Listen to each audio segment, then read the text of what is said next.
PM Modi ने एक बार फिर सबसे बड़ा सियासी बम फोड़ दिया है, जिसके बाद कांग्रेस में खलबली मच गई है। विपक्ष के लोग समझ ही नहीं पा रहे हैं कि पीएम मोदी के इस ब्रह्मास्त्र से मुकाबला कैसे करें। दर्शकों, पीएम मोदी देश हित में काम करके दिखा रहे हैं। पीएम मोदी का काम बोल रहा है। पीएम मोदी की सही नीतियों की वजह से भारत रॉकेट की रफ्तार से आगे बढ़ रहा है। हर क्षेत्र में दुनिया में भारत का डंका बज रहा है। भारत ने क्लीन एनर्जी के क्षेत्र में एक बड़ी छलांग लगाते हुए दुनिया में अपनी स्थिति और मजबूत कर ली है। केंद्रीय मंत्री प्रहलाद जोशी के अनुसार इंटरनेशनल रिन्यूएबल एनर्जी एजेंसी की रिपोर्ट रिन्यूएबल एनर्जी स्टैटिस्टिक्स 2026 में भारत अब रिन्यूएबल एनर्जी स्थापित क्षमता के मामले में दुनिया का तीसरा सबसे बड़ा देश बन गया है। भारत ने इस सूची में ब्राजील को पीछे छोड़ दिया है और अब केवल चीन और अमेरिका उससे आगे है। यह उपस्थिति सिर्फ एक रैंकिंग नहीं, बल्कि भारत की तेजी से बदलती ऊर्जा रणनीति का संकेत है। और ये अब इसलिए संभव हो पाया है क्योंकि पीएम मोदी अपने परिवार के बारे में नहीं सोचते हैं, वो सिर्फ देश हित में काम करने पर विश्वास रखते हैं। वहीं पीएम मोदी ने राजधानी दिल्ली स्थित विज्ञान भवन में नारी शक्ति वंदन सम्मेलन को संबोधित किया। इस दौरान पीएम मोदी ने कहा कि देश की विकास यात्रा के इन अहम पड़ावों के बीच भारत की 20वीं सदी के सबसे बड़े निर्णयों में से एक निर्णय लेने जा रहा है। पीएम मोदी ने कहा कि मैं बहुत जिम्मेदारी के साथ कह रहा हूं कि 21वीं सदी के महत्वपूर्ण निर्णयों में से एक महत्वपूर्ण निर्णय ये है। यह निर्णय नारी शक्ति को समर्पित है, नारी शक्ति वंदन को समर्पित है। वहीं कांग्रेस कह रही है कि बीजेपी ये सब राजनीतिक फायदे के लिए कर रही है। सोनिया गांधी से लेकर मल्लिकार्जुन खड़गे के अलावा कांग्रेस के तमाम नेता ये आरोप लगा रहे हैं कि महिला आरक्षण को लाकर बीजेपी राजनीतिक फायदा लेना चाहती है।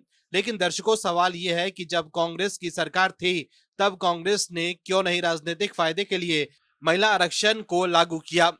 वहीं आप दर्शक महिला आरक्षण विधेयक पर पीएम मोदी के साथ हैं तो यस और वी सपोर्ट पीएम मोदी जरूर लिखे, ताकि विपक्ष को साफ संदेश जाए कि देश के लोग पीएम मोदी के साथ हैं। इस खबर में आगे आपको बताएंगे सब कुछ डिटेल में, तो बने रहिए हमारे साथ अंत तक और देखिए हमारी ये खास रिपोर्ट। साथ ही आप दर्शकों से विनम्र निवेदन है कि अगर अब तक आपने चैनल को सब्सक्राइब नहीं किया है तो अभी कर लीजिए। दर्शकों, तमिलनाडु चुनाव के अंतिम चरण में राहुल गांधी के प्रचार में भागीदारी को लेकर बनी अनिश्चितता ने डीएमके कांग्रेस गठबंधन की राजनीति को प्रभावित किया है। सलेम रैली से पहले उनकी अनुपस्थिति की आशंका ने पार्टी नेतृत्व की चिंता बढ़ा दी है। दोनों दलों के बीच तालमेल को लेकर सवाल उठ रहे हैं। तमिलनाडु में विधानसभा चुनाव के लिए 23 अप्रैल को मतदान होना है। अब राजनीतिक दलों के पास प्रचार के लिए बस कुछ ही दिन बचे हैं। ऐसे में सभी दल पूरी ताकत से रैलियां और रोड शो कर रहे हैं, लेकिन राहुल गांधी की रैली क्यों नहीं हो रही है, इसको लेकर कई सवाल उठ रहे हैं। दर्शकों, जिस भी प्रदेश में कांग्रेस गठबंधन के साथ चुनाव लड़ती है, वहां कई बड़े नेताओं समेत राहुल गांधी भी खुद जाते हैं, रैलियों में हिस्सा लेते हैं, रोड शो करते हैं। लेकिन तमिलनाडु में अभी तक राहुल गांधी की एंट्री नहीं हुई है। इसे लेकर लोगों के मन में कई सवाल उठ रहे हैं। सवाल उठ रहा है कि राहुल गांधी तमिलनाडु जैसे बड़े राज्य से दूरी बनाकर चुनाव प्रचार से क्यों भाग रहे हैं। वहीं राहुल गांधी के तमिलनाडु में चुनाव प्रचार न करने को लेकर कई चुनावी पंडितों को लगता है कि दोनों पार्टियों में सीट बंटवारे के बाद खटास आ गई है। वहीं कुछ का कहना है कि राहुल गांधी चुनाव के अंतिम समय में आ सकते हैं। वहीं असम के सीएम हेमंत बिस्वा शर्मा और उनकी पत्नी पर आरोप लगाकर कांग्रेस के नेता पवन खेरा मुश्किल में फंस गए हैं। अब पवन खेरा असम पुलिस से भागे भागे फिर रहे हैं। वहीं कांग्रेस के नेता पवन खेरा को लेकर चल रही सियासत के बीच अब राहुल गांधी का बड़ा बयान सामने आया है। राहुल गांधी ने कहा है कि कांग्रेस पवन खेरा के साथ खड़ी है और किसी भी तरह के दबाव या डर से पीछे नहीं हटेगी। दर्शकों, राहुल गांधी का ये बयान उस समय आया है जब असम सरकार ने सुप्रीम कोर्ट में याचिका दायर कर पवन खेरा को मिली ट्रांजिट अग्रिम जमानत को चुनौती दी है। ऐसे में अब देखना होगा कि सुप्रीम कोर्ट का क्या फैसला होता है। लेकिन जिस तरह से असम पुलिस एक्शन में है, उससे ऐसा लग रहा है कि पवन खेरा की मुश्किलें बढ़ गई है। वहीं दिल्ली दंगा 2020 के साजिशकर्ता उमर खालिद ने जमानत की मांग के लिए सुप्रीम कोर्ट का दरवाजा खटखटाया है। लंबे समय से जमानत अर्जी खारिज होने के बाद उमर खालिद ने उसी फैसले पर पुनर्विचार की मांग करते हुए याचिका दाखिल की है। वहीं सुप्रीम कोर्ट ने पश्चिम बंगाल में उन लाखों लोगों को वोट डालने की अनुमति देने से इनकार कर दिया है जिसका नाम स्पेशल इंटेंसिव रिवीजन यानी एसआईआर के दौरान वोटर लिस्ट से काट दिया गया था। अदालत को सूचित किया गया था कि 11 अप्रैल तक पश्चिम बंगाल में मतदाता सूची से नामों को खारिज किए जाने या हटाए जाने के खिलाफ 34,35,174 अपीलें दायर की गई थी। याचिकाकर्ताओं ने दलील दी कि मतदाताओं को बिना किसी उपाय के नहीं छोड़ा जाना चाहिए, खासकर तब जब 23 अप्रैल को मतदान होना निर्धारित है। सुनवाई के दौरान राज्य सरकार की ओर से टीएमसी नेता और वकील कल्याण बनर्जी ने केस की पैरवी की। उन्होंने कहा कि कम से कम 16 लाख अपीलें दायर की गई हैं और उन्हें इस महीने के आखिर में होने वाले चरणों वाले विधानसभा चुनाव में वोट डालने की इजाजत दी जानी चाहिए। इसके जवाब में भारत के सीजेआई सूर्यकांत ने कहा कि ये तो बिल्कुल भी मुमकिन नहीं है। अगर हम इसकी इजाजत देते हैं तो इनमें शामिल लोगों के वोटिंग अधिकार रोकने पड़ेंगे। इस केस की सुनवाई करते हुए सीजेआई ने कहा कि हमें कलकत्ता हाईकोर्ट के चीफ जस्टिस से पत्र मिला है। उन्होंने अपडेट किया कि 60 लाख से 6,675 आपत्तियां और दावे निपटाए गए हैं। उनके पास लगभग 1823 आपत्तियों पर निर्णय लिया जाना बाकी है। उनमें तकनीकी कारण है। कलकत्ता हाईकोर्ट के चीफ जस्टिस ने अपडेट किया कि उन्होंने न्यायाधिकारों द्वारा अपनाई जाने वाली प्रक्रिया तैयार करने के लिए उच्च न्यायालय के 3 सेवानिवृत्त जजों की एक समिति बनाई गई है। सुप्रीम कोर्ट ने कहा कि हम भारत सरकार और निर्वाचन आयोग के साथ साथ राज्य सरकार को भी ये सुनिश्चित करने का निर्देश देते हैं कि न्यायिक अधिकारियों की सुरक्षा किसी भी सूरत में वापस नहीं ली जाए। कांग्रेस के नेता राहुल गांधी लगातार पीएम मोदी पर निशाना साधने की कोशिश कर रहे हैं। चुनाव में हार के बाद राहुल गांधी वोट चोरी का आरोप लगाते रहते हैं, लेकिन कांग्रेस में क्या चल रहा है इसको लेकर कई सवाल अब उठ रहे हैं। पार्टी के बड़े नेता इस्तीफा देकर जो खुलासा कर रहे हैं उससे कांग्रेस बैकफुट पर नजर आ रही है। सवाल उठ रहा है कि राहुल गांधी जब कांग्रेस को नहीं संभाल पा रहे तो वो देश को कैसे संभाल पाएंगे। दर्शकों, एक तरफ तो पीएम मोदी है जिनके पास देश को लेकर विजन है कि देश को कैसे आगे लेकर जाना है, लेकिन राहुल गांधी कभी तुष्टीकरण की राजनीति करने में लगे रहते हैं तो कभी जातिवाद की राजनीति करने में लगे रहते हैं। राहुल गांधी सोचते हैं कि तुष्टीकरण की राजनीति को हवा देने से एक खास धर्म का वोट तो उन्हें मिल ही जाएगा। इसके अलावा जातिवाद की राजनीति को हवा देकर उन्हें कुछ जातियों का वोट मिल जाएगा तो उनकी पार्टी की सरकार बन जाएगी। यही वजह है कि राहुल गांधी ने आरोप लगाया है कि बीजेपी और आरएसएस से जुड़े लोगों का मकसद संविधान को कमजोर करना है, जबकि कांग्रेस बीआर अंबेडकर द्वारा बताए गए समानता के आदर्शों को बढ़ावा देने के लिए प्रतिबद्ध है। राहुल गांधी ने कहा कि आज आरएसएस बीजेपी से जुड़े लोग भारत के संविधान को खत्म करना चाहते हैं क्योंकि वो नहीं चाहते कि देश में सभी को बराबर माना जाए। भले ही बीजेपी के लोग बाबा साहेब की मूर्ति के सामने हाथ जोड़ते हुए दिखे, लेकिन दिल से उनका मकसद और सोच संविधान को मिटाना ही है। लेकिन कांग्रेस के नेता ही राहुल गांधी की बातों में नहीं आ रहे, तभी तो पार्टी के बड़े नेता इस्तीफा देकर कांग्रेस को एक्सपोज करने में लगे हुए हैं। दर्शकों, एक तरफ तो कांग्रेस में लगातार इस्तीफा बम फूट रहा है, वहीं दूसरी तरफ महाराष्ट्र के सीएम देवेंद्र फडणवीस ने यह दावा किया है कि कांग्रेस में उनको हटाने का माहौल बन रहा है। ये बयान ऐसे समय में आया है जब राहुल गांधी ने आरएसएस बीजेपी पर संविधान खत्म करने का आरोप लगाया था। दोनों नेताओं के बीच आरोप प्रत्यारोप से सियासत गर्मा गई है। नागपुर में आयोजित एक कार्यक्रम के दौरान फडणवीस ने कहा कि राहुल गांधी इस समय अपनी राजनीतिक प्रासंगिकता बनाए रखने की लड़ाई लड़ रहे हैं। उन्होंने ये भी आरोप लगाया कि लगातार चुनावी हार के चलते उनकी नेतृत्व क्षमता पर सवाल खड़े हो रहे हैं। कांग्रेस के भीतर ही उनको लेकर असंतोष बढ़ रहा है। सीएम देवेंद्र फडणवीस के मुताबिक कांग्रेस के कई नेता ये मानते हैं कि राहुल गांधी चुनाव जीतने में सफल नहीं हो पाए, जिससे नेतृत्व परिवर्तन की चर्चा तेज हो गई है। फडणवीस ने यह भी कहा कि ये स्थिति राहुल गांधी के लिए चुनौतीपूर्ण है और वो अपनी लीडरशिप बचाने के लिए संघर्ष कर रहे हैं। वो अस्तित्व की लड़ाई लड़ रहे हैं। वहीं दूसरी तरफ कांग्रेस पार्टी के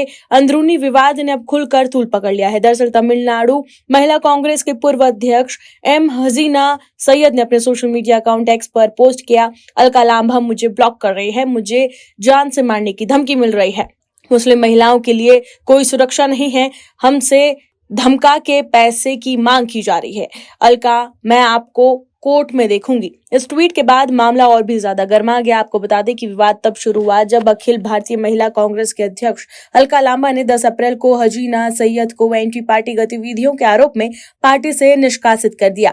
लेकिन हसीना सैयद का ये कहना है कि वो पहले से ही उसी दिन दोपहर 1 बजे प्रेस कॉन्फ्रेंस करके इस्तीफा दे चुकी थी, इसलिए उन्हें निकालने का फैसला गलत और अपमानजनक है। उसके बाद सैयद ने एक्स पर और ईमेल के जरिए लांबा पर गंभीर आरोप लगाए। उन्होंने कहा कि लांबा सदस्यता के नाम पर पैसे वसूलती है, फंड का दुरुपयोग करती है और महिला कांग्रेस में पदाधिकारियों का उत्पीड़न किया जाता है। वहीं सबसे विवादित बयान में हजीना सैयद ने ये लिखा कि अपना अहंकार अपने पुरुष मित्र केसी वेणुगोपाल को दिखाओ, मुझे नहीं।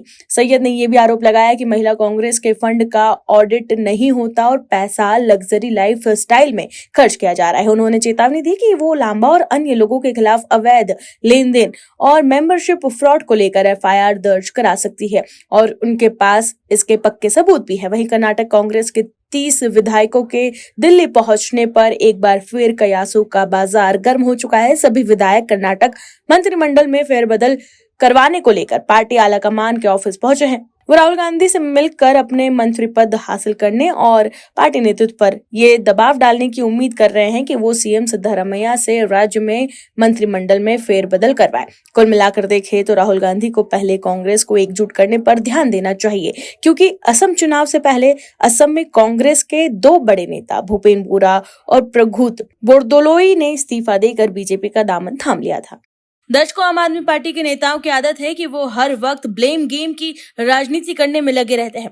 अरविंद केजरीवाल और पार्टी के नेता दूसरे पर आरोप लगाकर राजनीति चमकाने की कोशिश करते हैं, लेकिन अपने आरोपों को लेकर कोई सबूत नहीं दे पाते। अगर किसी मामले को लेकर कोर्ट से केजरीवाल को राहत मिलती है तो वो उसे कानून की जीत बताने लगते हैं, लेकिन जब किसी मामले को लेकर उन्हें कोर्ट से झटका लगता है तब वो कोर्ट के फैसले और जज पर ही सवाल उठा देते हैं। लेकिन इस बार दूध का दूध और पानी का पानी हो गया है। दर्शकों, दिल्ली शराब घोटाला मामले में आम आदमी पार्टी के राष्ट्रीय संयोजक अरविंद केजरीवाल सोमवार को दिल्ली हाई कोर्ट पहुंचे, जहां कोर्ट रूम में केजरीवाल ने जज रिक्यूजल पर अपना पक्ष रखा।